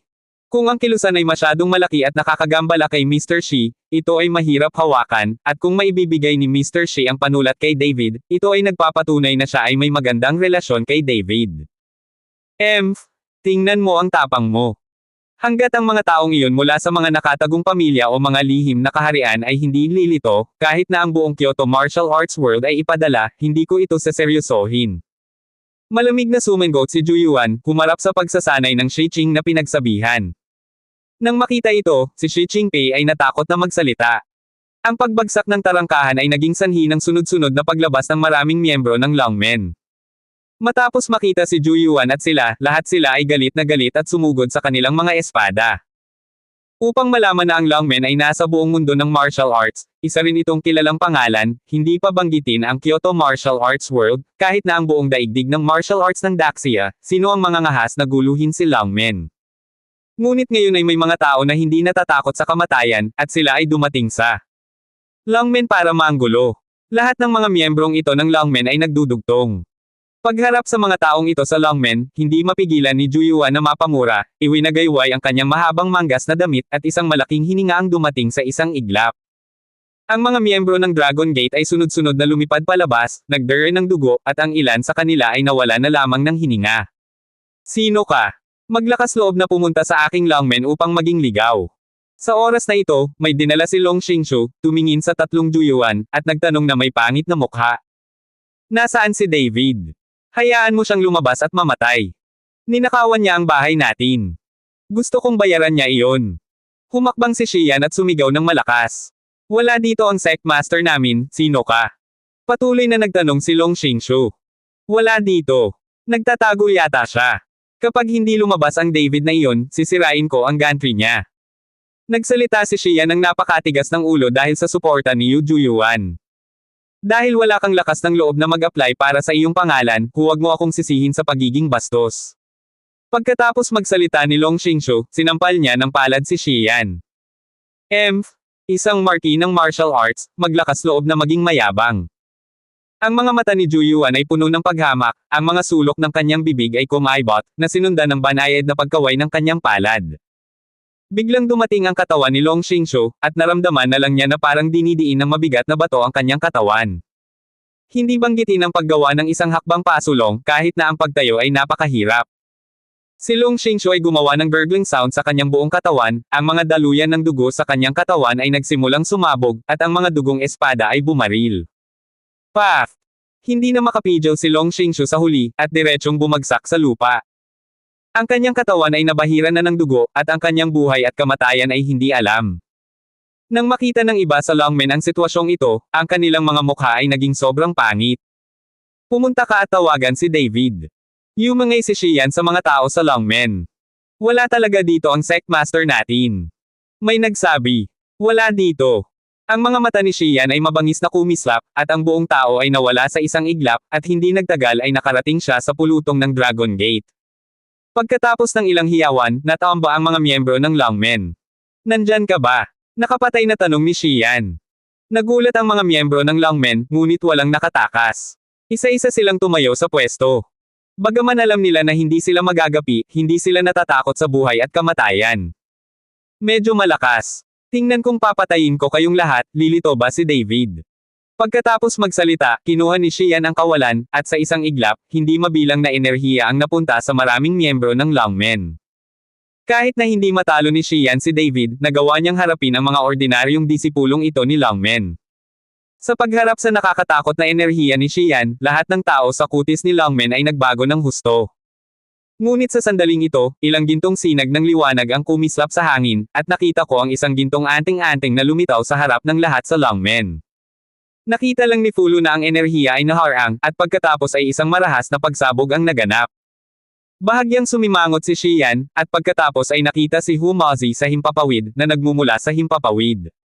Abangan ang mga susunod pang kabanata ng David Chen, ang lalaking walang katulad. For more updates, please subscribe to my YouTube channel and don't forget to like and share. Thanks for your support.